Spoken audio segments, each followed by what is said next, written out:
welcome to today's episode of Authentic Achievements, where it's my absolute delight to be joined by the fabulous Ken Rusk. Ken, welcome. Good morning, Kim. Thank you very much for having me. I appreciate it. I'm so looking forward to this conversation, and thank you for joining us so early. I know it's morning where you are and afternoon where I am, but I'm really looking forward to it. But before we get started, let's tell the people watching and listening a little bit more about you. So Ken's a best-selling author, an entrepreneur, and a blue-collar advocate that proves there's no degree needed to achieve comfort, peace, and freedom. Ken spent his younger years digging ditches and working in construction before going on to be a serial entrepreneur and best-selling author. I mean, what a journey, Ken. Can you bring that to life a little bit more for us, please?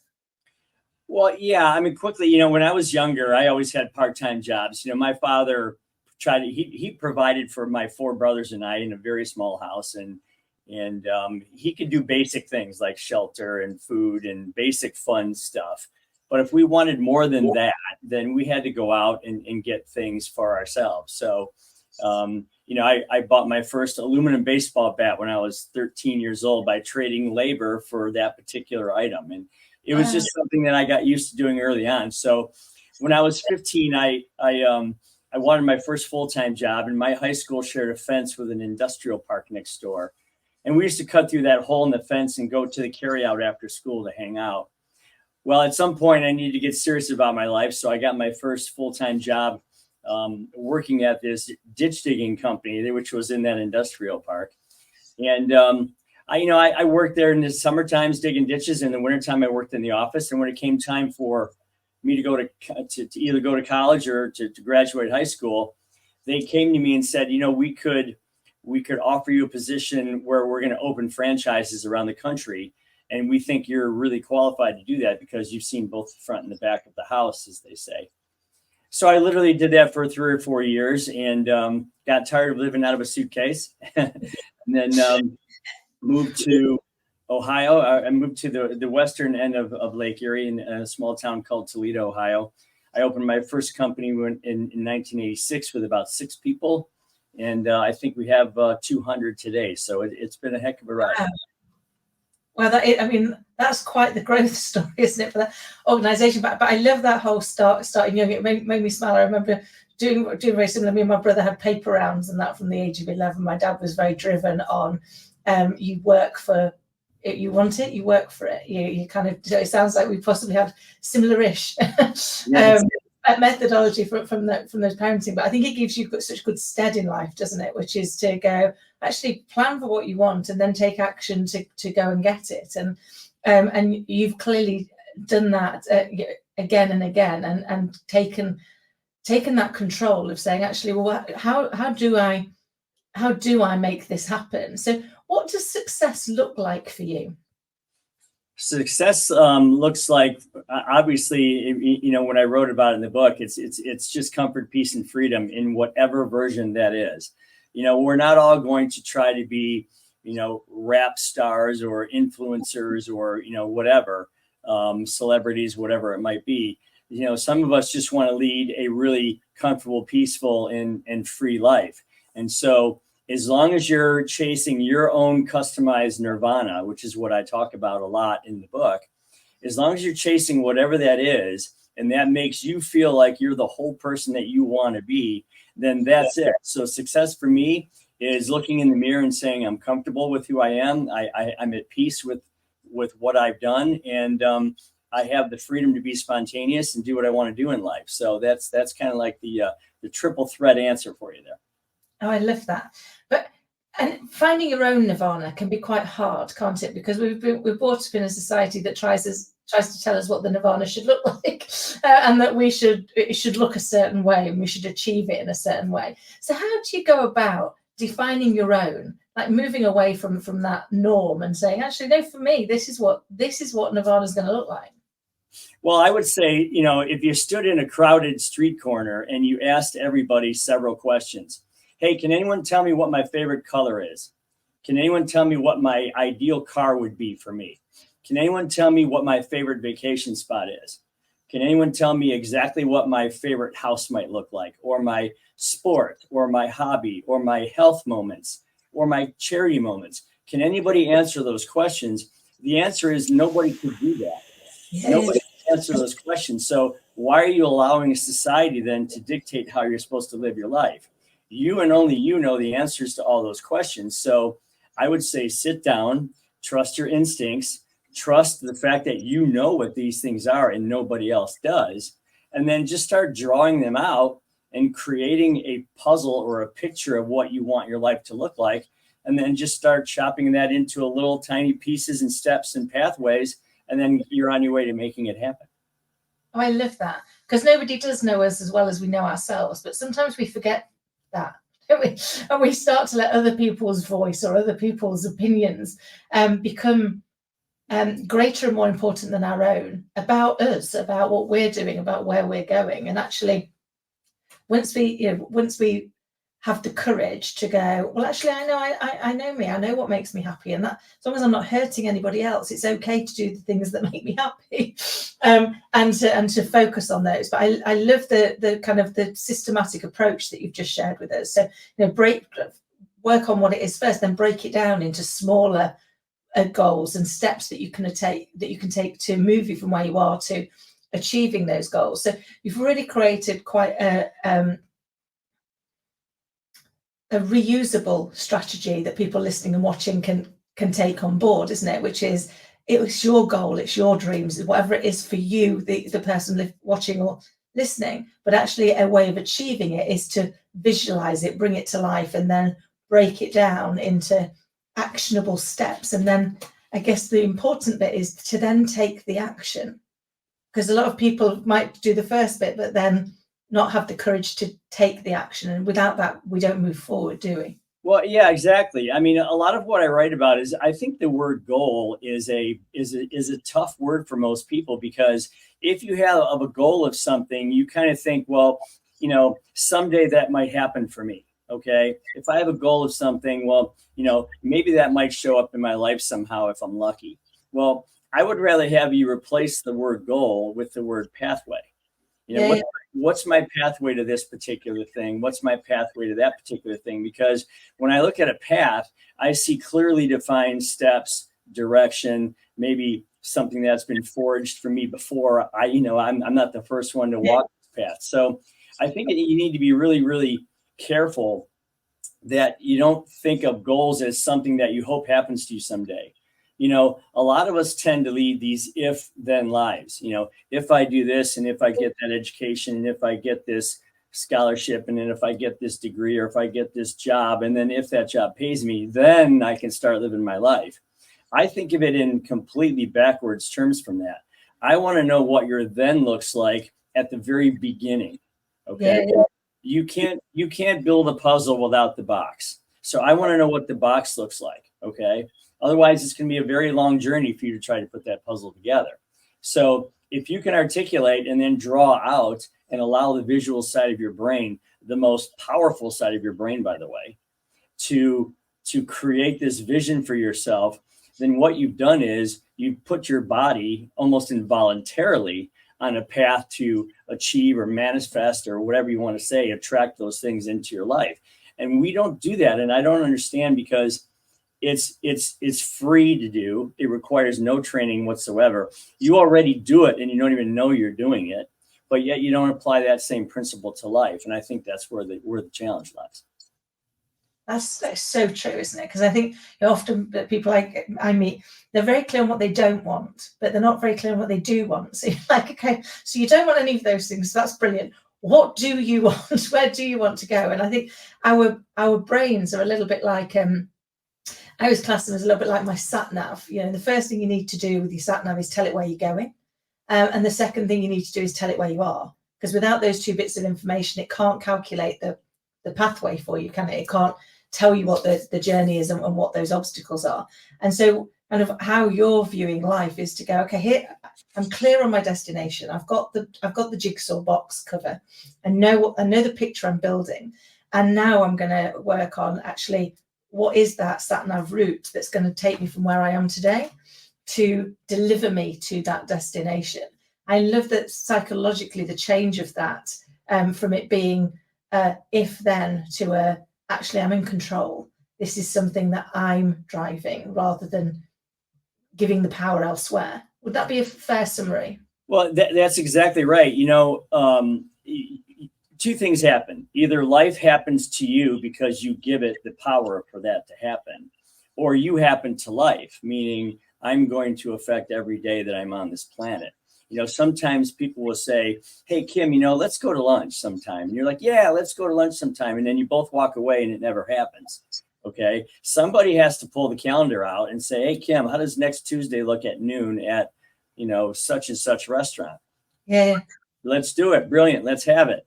That's the kind of thing I'm talking about, because we all know that someday never shows up. That's why it's called someday, right? Yeah. But today is another factor.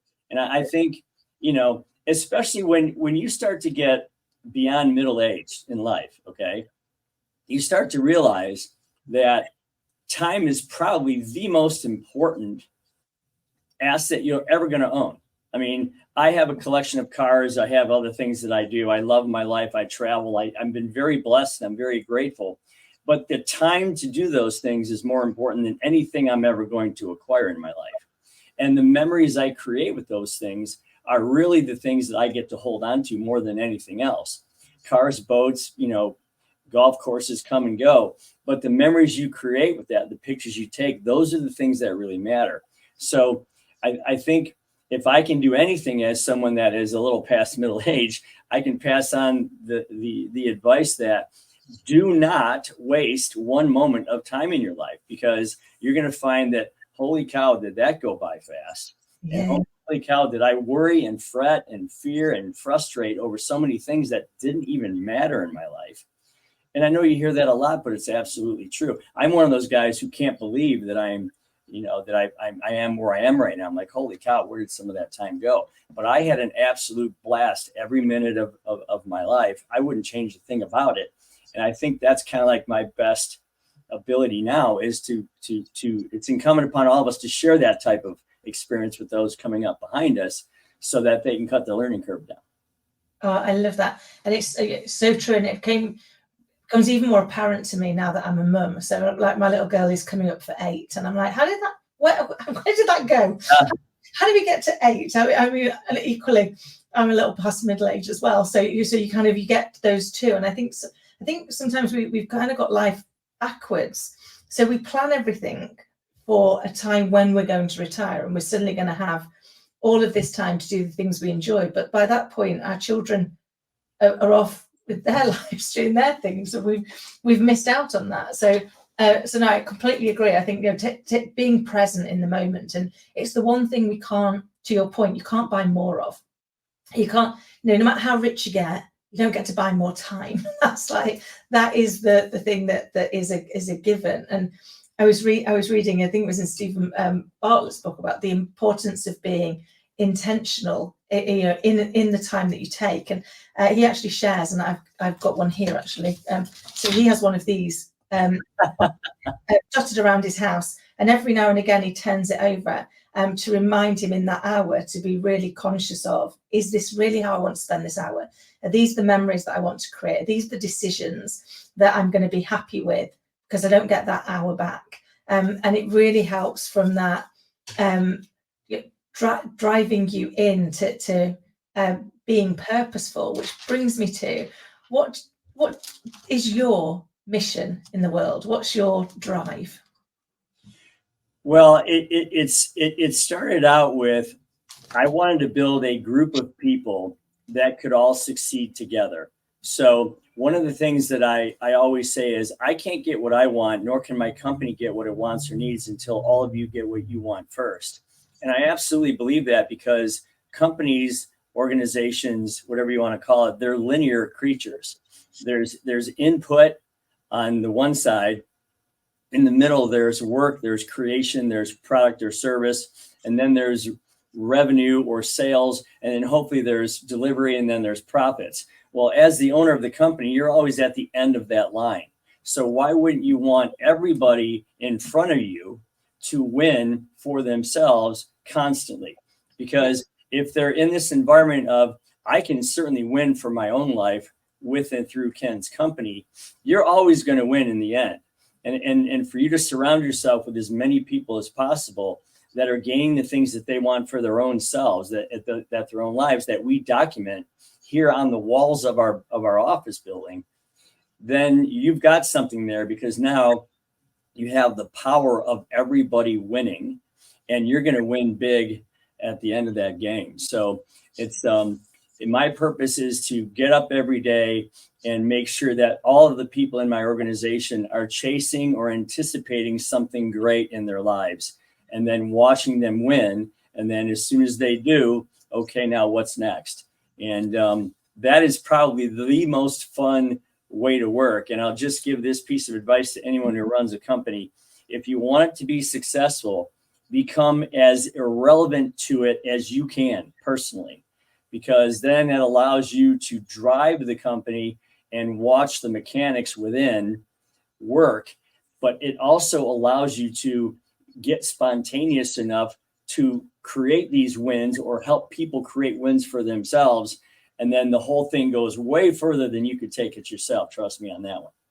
I love that, because very often we can get too wedded into being part of it, can't we? One of the things I work with clients, the first thing I say to them is, what's your exit plan? And so many of them don't have one. And as if you don't have one, this business that you're working so hard for doesn't survive you, but neither does it survive for your people, for the people you serve, your clients, or for the people that you also serve as provider of their salary and their lifestyle, and the colleagues. And so we've got to be able to be making sure all elements are successful, haven't we? That if the colleagues are successful and achieving something that's important to them, and the clients are successful in achieving something that's important for them, then the company will be successful and achieve something that's important for it. But I love that whole becoming making yourself not indispensable but dispensable, but so that you can therefore continue to help shape and support, but have that more holistic helicopter view where you're less in the detail. Sometimes when we're in the detail, we can't see the wood for the trees, can we? Because we've almost become part of the problem we're trying to solve. And so taking your approach to step outside of that, and also it strikes me giving permission to the people in the organization to be part of the solution of how the business really grows and develops is the game changer. Well, there's two things. There's entrepreneurs and there's entrepreneurs. Okay. I've been accused of being one of those entrepreneur guys. Okay. But then again, there's a lot of risk involved in that. When you're buying 42 dump trucks, or you're buying, you have all the liability and all the risk, there is the reward that goes along with that risk. I understand that. However, there's plenty of people around you that probably would fit a great role as an entrepreneur, where they feel like they are running their individual departments almost like their own company. And they're running their own input, their output, the quality of the output. They're running the financial side of things, the results. And what happens with those people is they feel like owners, even if they're not, but they also get paid like owners, because if you set them up to say, this is where the company currently is, this is where the company could go, or where do you think the company could go, and you get some buy-in to where it could go, well, thanks. Now, if we get to that place, I'll share some of this revenue with you. And that's what really empowers people to do, to allow you the space to float above that building. And I've used that helicopter analogy a lot in my career, looking down and seeing what needs done. The fun part about that is, if you have all these entrepreneurs, or I should say entrepreneurs, surrounding you, then you as the entrepreneur get to look down upon this thing and say, okay, where can I plug myself in? Where do I need to be? And it gives you this whole new feeling of, I'm actually running my company. It's not running me. And that's the biggest problem, Kim, because so many people have these egos attached to their position, and they're terrified to let it go. They're terrified to allow 10 brains to work as good as their own brain. Okay. Which is always better. Yeah. You have so many people that are like, I'm the chief yeller in charge. I'm the chief screamer. I'm the chief motivator. I'm the chief everything. I work 80 hours a week. I have diabetes and high blood pressure, and, I'm not going to be long for the world, but look at me go. And I think that's the difference between someone who is truly free is the one that can let that go, guide it still, but allow the people to make it work for you. I love that. And I think at some point I've possibly been guilty of the hours, not of the having to feel like I controlled everything, but feeling like I had to demonstrate the value I was adding, tangibly demonstrate it, until I learned that actually the value I was adding was in empowering everybody else to be the best that they could be, and to bring, their whole potential to the arena, and see how that grew and how that developed, and how I guess for me, one of the big learnings was when I learned to stop being wedded to needing to be right. So when I realized that just because I'm right doesn't make the other person wrong, and just because they're right doesn't mean I'm wrong, we've got a different perspective. And actually, if you get curious about that different perspective, we can see something that neither one of us could see without doing that piece of work, because we were blindsided slightly by our own blind spots. And I love that, because you're allowing that to go and to let go, you are raising it up, and therefore you're able to see where there might be some blind spots between what people are doing, and plug yourself into that to help them shine a light on that. Yeah, I mean, isn't it funny how that works? We tend to think that if we show the world that we're in an office building for 60 or 70 hours, that's good enough, because that we're proving to them that we're dedicated, committed, or we have ownership. Baloney, okay? The true driver, the true entrepreneur in all of us is one that creates successful pathways for other people to walk, for other people to explore and discover, and then benefit from. So it's just so funny how I feel like I've worked, once I've learned this process 20 some years ago, I feel like I work a lot less now than I ever have. But yet I still have more influence than I've ever had, because of the vision side of things. And that's the real magic. I mean, if you put yourself in position to say, okay, where do you guys want to take this thing? How far can we go? Here's the rewards if we do. Now let's go make it happen. They will look back at you and say, hey, thanks, Ken. Now get out of our way and let us do it. And you have to be careful that you're not your own self limiter. Okay. So it's a beautifully freeing way to work, and I encourage anyone to give that a shot. And it's one of the reasons I wrote Blue Collar Cash, is to tell people, this is kind of the way things can work in this fashion. I love that, because you're breaking tradition, but with quite a traditional organization, but demonstrating that actually there's always an opportunity to evolve, to do things differently, to seek new perspectives, and to not be afraid to not be the one that knows the answer. Because I think that's often the challenge for people, isn't it? That they feel like they've got to know the answer. And it's like, actually, you don't need to. You just need to know who to ask the question of. It always reminds me of that, I think it was Henry Ford who got taken to court, where one of the newspapers was trying to prove he was an uneducated man, and spent all their time asking really impertinent questions to demonstrate that he wasn't educated. And eventually he lost his temper slightly and went, can I just ask, I sit in an office with a box, and if I needed to know the answer to any one of those questions, I would press a button and the person who knows the answer would come and tell me what I needed to know. And at that point, everybody realized that is not the answer of an uneducated man. That's the answer of an educated man willing to do things differently. And that has always resonated with me. But it sounds like you're putting that into practice and saying, I don't need to know everything. I need to surround myself with the right people who are going to help, who will know those answers, who will see directions that I might not be able to see. And I'm okay with that, because I can help shape them to achieve that direction. Well, you have to put it in this perspective, Kim. What's the goal here? Is the goal for you to walk around this earth and say, look at me, look at how powerful I am, look at the fact that I can answer any question? Or is the goal to say, I'm going to create an amazing life for myself in conjunction with creating amazing lives for the people around me by empowering them to make decisions? And they can make some wrong decisions sometimes. You have to guide them. But just to be able to say to myself, okay, I truly am involved in making the world a better place for lots of people. Yeah, I think that's ultimately the goal here. And so for anyone out there that, again, is saying, yeah, but I do this and I do that. Trust me, there are other people that can do this and there are other people that can do that.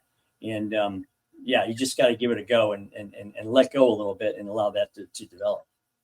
I love that, because it is about having that confidence that actually where you're going to add value is in being able to help people to see. One of the things I remember when I first went into coaching, and somebody went, all right, so you think you're better than us? And I said, no, that's not how coaching works. I said, like, you know, if you think about every top athlete, every top business person, every top politician, every top actor, they've all got a coach.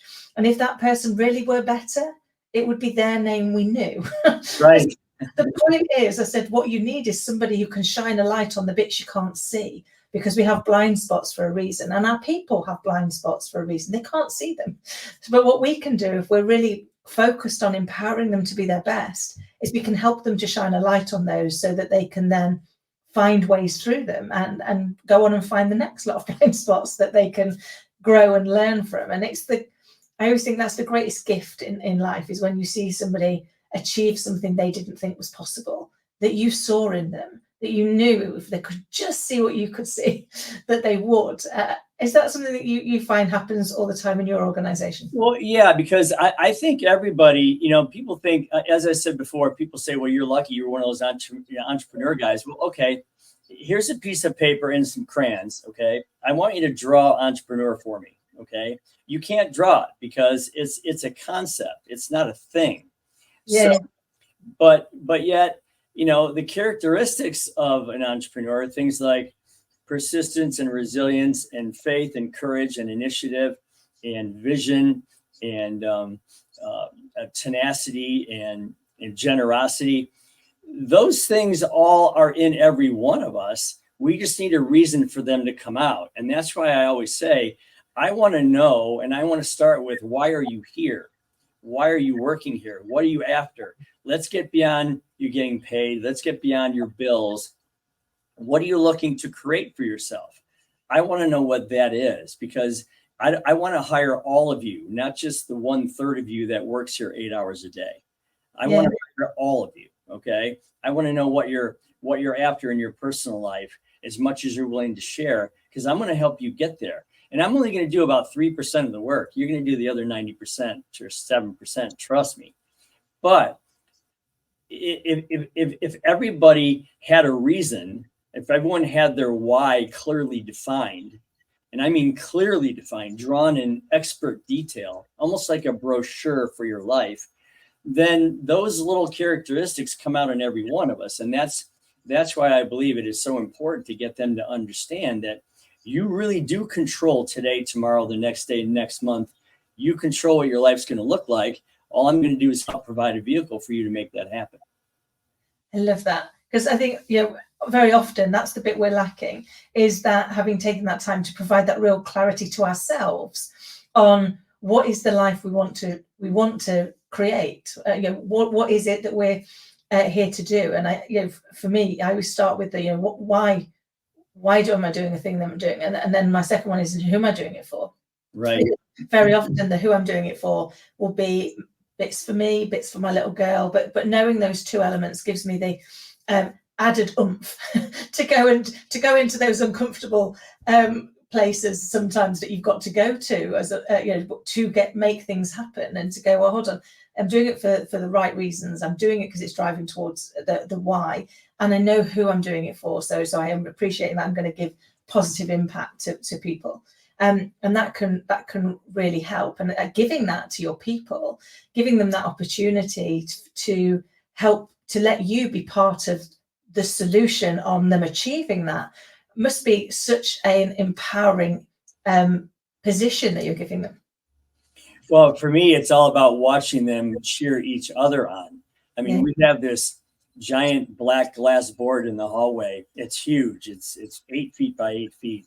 And we have these really brilliantly colored markers that you can draw on this board. And all the goals are put up on this board, and they're all in intricate detail, down to the dollar amount, the time frame, they're signed, they're dated, you know, when the completion date is, and their names, and everyone gets to high five each other. So in my world, I walk up and down the hallway and I just watch their goals being happen. I watch them progressing. Some are almost done, some are halfway done, some are just starting, but there's a lot of high-fiving each other in the achievement of these things. And that, to me, is the real secret sauce of running a company or running a group of people. That's for sure.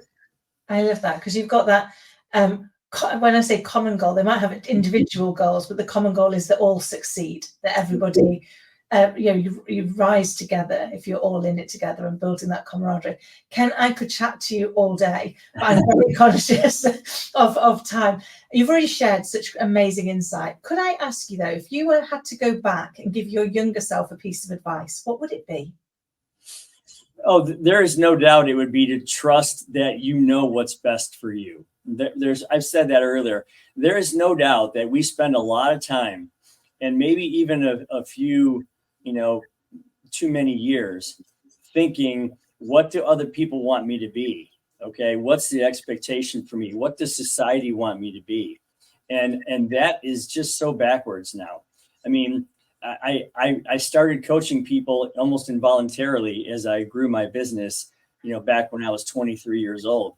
And one of the things I learned by the time I was 30 is that you really do know, and you really do have all the answers. You just have to give yourself the confidence, and you have to give yourself the permission, and you have to find a quiet place to let those answers, come out, to put them down for you and for all to see. You know what's best for you. Have the confidence and have the character, I should say, to just do it. And you're going to be the best version of you. I promise you that. Oh, I love that, Ken. I say it to my little girl every day. Our life goal should just be the best version of ourselves. And every day we should try and be a better version of ourselves. Not better than anybody else. We're not the only person that you're trying to improve is yourself. And if you can be your best you, then you're pretty much winning at life. Sure. Amen to that. Yeah, amen to that. Ken, before you go, can I ask, how do people get in touch with you, and who do you help? So I wrote the book, and I also built a course around the book. It's 8 sessions. It's 45 minutes per session. It really gets you thinking about who you are and who you want to be. I have it on my website at kenrusk.com. It's very inexpensive compared to most courses that are $2,000-$3,000. I think they're charging $179 for this thing, and you get a free book. And I donate all that money to charity anyway. My life was good before I wrote this book, and I'm eternally grateful and very blessed. So if you want to find me, you can go to kenrusk.com and see the book and the course there. And you can also follow me on socials at Ken Rusk Official. I love that. And the book's called Blue Collar Cash, isn't it? Blue Collar Cash. And the course is called The Path to a Successful Life. Perfect. And we'll make sure all of the details of how people can get in touch with you and all the details of the course and the book are in the show notes below. So anybody listening and watching, you'll be able to find them if you just read the notes below. And I highly recommend that you follow Ken and have a conversation and take on board some of this, go inward and work out what's the best you want to be and how's the pathways to get there. Ken, it's been an absolute delight. Thank you so very much for coming and sharing your lived experience, your journey, and your advice on how to help everybody live their best life. Thanks, Kim. Great to be with you. Have a great day. I appreciate it. Thanks. Thank you. Have a lovely day too. And to everybody listening and watching, I hope you found this as insightful, inspiring, and igniting as I did. And I'm definitely going to revisit whether or not I've got true clarity on how I'm going to be the best version I can be. Until next time, take care.